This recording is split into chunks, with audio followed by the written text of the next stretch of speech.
Salve, salve geral, Papituca na área, sim! E é um baita prazer estar aqui pra falar mais uma vez com você, velho. Às vezes você deve estar se perguntando, porra, esse papi deve dar migué pra mim todo dia, porque todo dia ele solta a mesma merda. É um prazer estar aqui pra falar com você, cara. O papi vai ser muito sincero com você, meu querido guerreiro e guerreira da escola do vestibular. É um prazer sim, e o motivo é muito simples. O papi é fascinado, o papi tem um puta tesão naquilo que o papi faz. E uma dica que eu dou pra você, velho, é isso que você tem que buscar na tua vida, aquilo que te dá tesão, velho. Se algum dia o papi estiver aqui na frente da câmera e pensar assim, que desgraça tá aqui, você pode ter certeza que o papi vai procurar outra coisa pra fazer na vida. Então a dica é sempre buscar aquilo que mexe, aquilo que move, aquilo que te dá prazer. É isso aí, geral! E hoje o Papituca acordou acelerado, hein, velho? Hoje o papi tá na fissura de começar a falar sobre o magnífico, fantástico, sensacional, o esplêndido mundo das plantas. Véi, quando a gente fala em plantas, acho que a primeira coisa que vem na cabeça é aquela merda de fotossíntese, é produção de oxigênio, e isso você não pode deixar de lado. Não que as plantas sejam os principais fotossintetizantes do planeta, mas elas têm uma boa parcela de contribuição nesse processo. Mas elas não param por aí, velho. Plantas são importantes também para regular a temperatura do nosso planeta. O papi, por exemplo, morava no inferno chamado de Ribeirão Preto. Aquela bosta não tem nada de árvore praticamente. Hoje o papi vive num lugar muito mais gostoso, muito mais calmo. Florianópolis, a grande Floripa, velho. Pra onde você olha aqui, você tem árvore, cara. Aqui você tem lotadaço de planta, né? E pode ter certeza que elas ajudam a dar uma amenizada ali, né? Uma coisinha mais gostosa na temperatura, no clima. Hoje a gente tá vendo picos de calor, picos de frio, uma porrada de alterações climáticas no planeta, e você pode ter certeza que o desmatamento está envolvido com isso. Afinal, a retirada das plantinhas acaba mexendo com essa merda aí de clima. Tudo bem? Além disso, velho, as plantinhas são base da nossa alimentação. E não só da nossa, não. Base da alimentação de muitos seres vivos. Você pega, por exemplo, aí, você deve comer arroz, batata, cenoura, rúcula, almeirão, chicória. Velho, tudo isso é planta.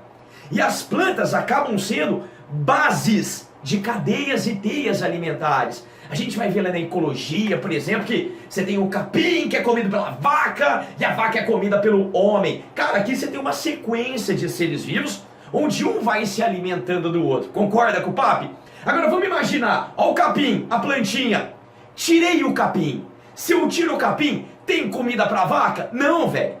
E a vaca morre de fome. Mas peraí, se não tem a vaca, o que acontece com o homem que come a vaca? Ele é tendência a morrer também, porque não vai ter comida pra ele. Ou seja, tirei a base da cadeia, que é a plantinha, fudeu todos os outros seres vivos. Por isso que elas são importantes aí numa cadeia e teia alimentar. A teia a gente vai estudar lá na ecologia também. Beleza? Fique atento, cara, que as plantinhas também podem fornecer substâncias que as indústrias farmacêuticas utilizam para fabricar vários medicamentos.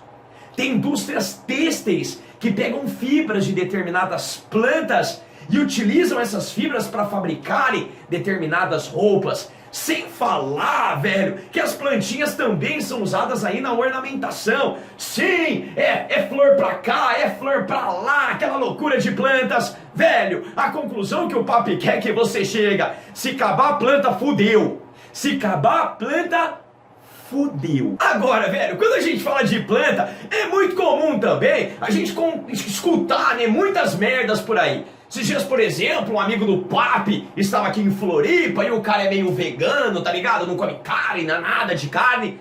E o papi levou ele num restaurante. Bem na entrada do restaurante estava escrito assim: aqui comemos apenas plantas. Entrei, né, velho, pensando em brócolis, pensando em rúcula, pensando em almeirão, aquelas coisas bem suculentas.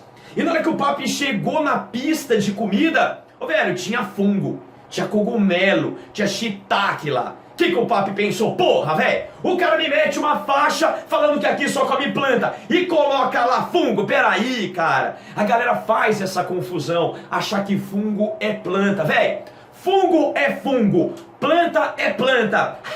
Aí, papi, esses dias eu tava tendo uma aula de ciências e a tia Terezinha falou que alga era planta. Cara, alga não é mais planta. Como assim, papi? Alga não é mais planta. Tudo bem? Aí, papi, então alga é o quê? Alga é alga, planta é planta. Na aulinha de alga, o papi vai falar por que hoje as plantas não são consideradas, olha, as algas não são mais consideradas plantas. Até um certo tempo atrás, elas eram consideradas, mas hoje não. Cada uma no seu quadrado, tá ligado? Alga é alga, planta...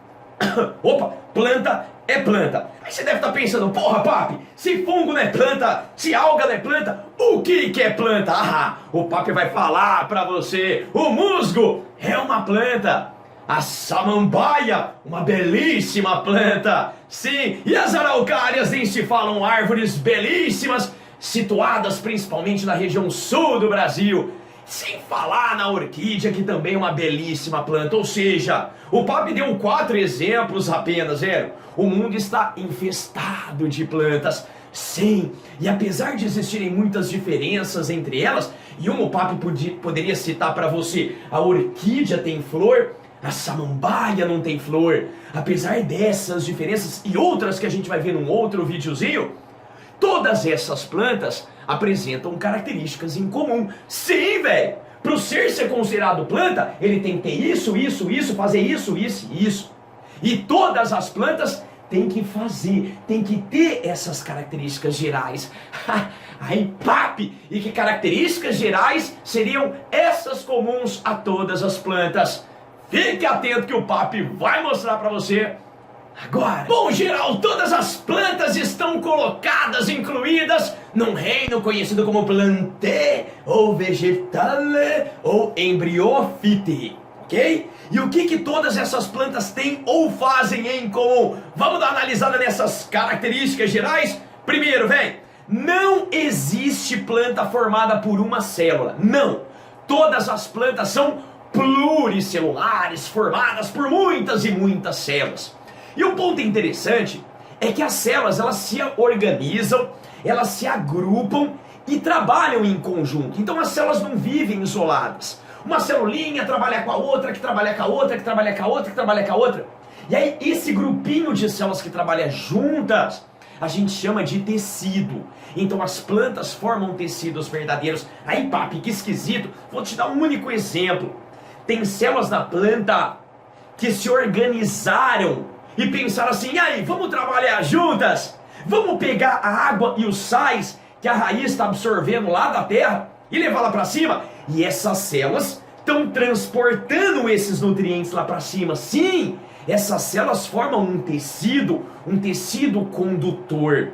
Se você pegar, por exemplo, na parte mais externa da planta, existem células ali que estão trabalhando juntas para proteger a planta. Peraí, esse conjunto de células que trabalham juntas, a gente chama de tecido. Só que esse tecido do lado de fora, ele tem uma outra função, proteger a planta. Portanto, a gente fala em tecido de proteção.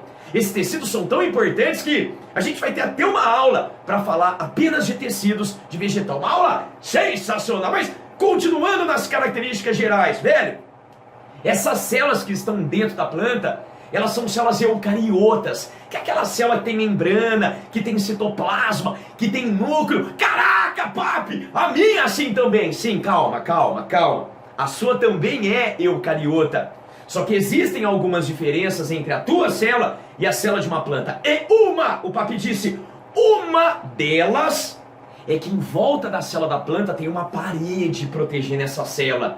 Essa é a tal parede celular. E como ela é feita de celulose, basicamente, a gente pode chamar ela de parede celulósica. Velho, dentro da célula da planta tem algumas organelas que a nossa não tem. E uma delas é exatamente o cloroplasto. Dentro do cloroplasto tem um pigmento chamado de clorofila. E essa combinação cloroplasto-clorofila e mais alguns ingredientes que a planta pega do ambiente, permite a ela produzir o próprio alimento. Sim, a planta produz seu próprio alimento, sua própria comida, velho. É por isso que a gente fala que a planta é autótrofa. E para isso, ela faz um fenômeno que a gente falou no comecinho da aula, a tal da fotossíntese. As plantas são autótrofas graças ao processo da fotossíntese. E elas ficam lá, gerando comida, gerando comida, gerando comida. Para quem? Para elas. Gerando comida, gerando comida, gerando comida. Para quem? Para elas.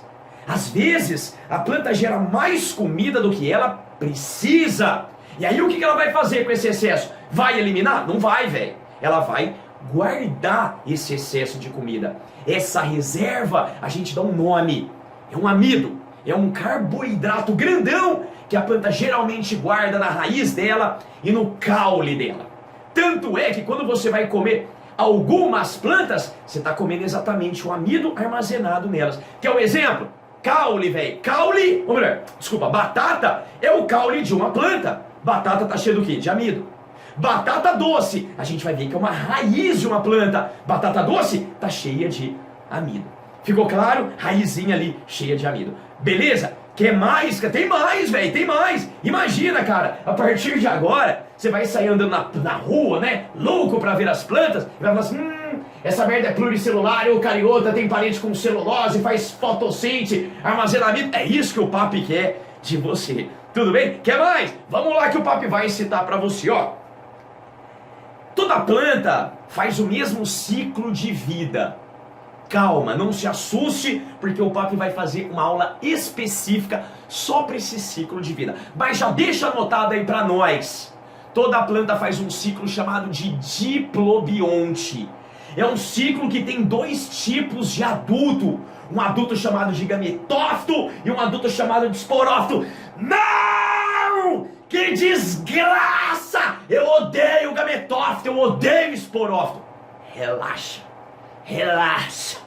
Você vai ver tanta essa merda de gametófito e esporófito que essa bosta vai entrar na tua cabeça. Eu me responsabilizo, velho, pra fazer essa merda entrar na tua cabeça. Toda planta tem um maldito gametófito, toda planta tem um maldito esporófito.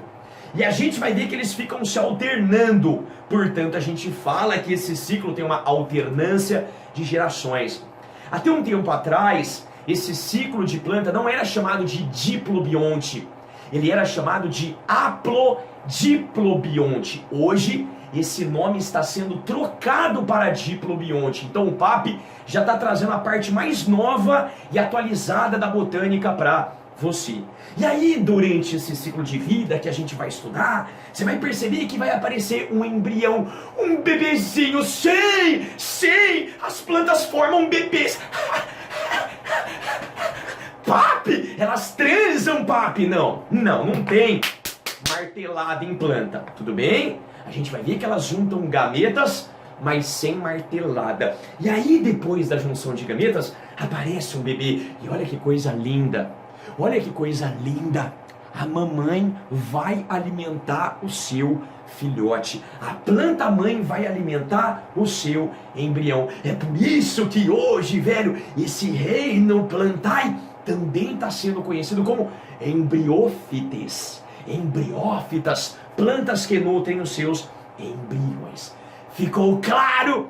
Mais alguma coisa? Não, tá ótimo! Essas são as características gerais. Agora fique atento que o papi vai fazer um videozinho para os grupos de plantas. Sim, como existem diferenças entre elas, a gente vai organizar melhor essas plantas dentro de grupos. E um outro videozinho exatamente para falar de ciclos de vida, e lá vai estar o ciclo da planta. O papi te espere! Um beijo bem gostoso no seu coração e até a próxima!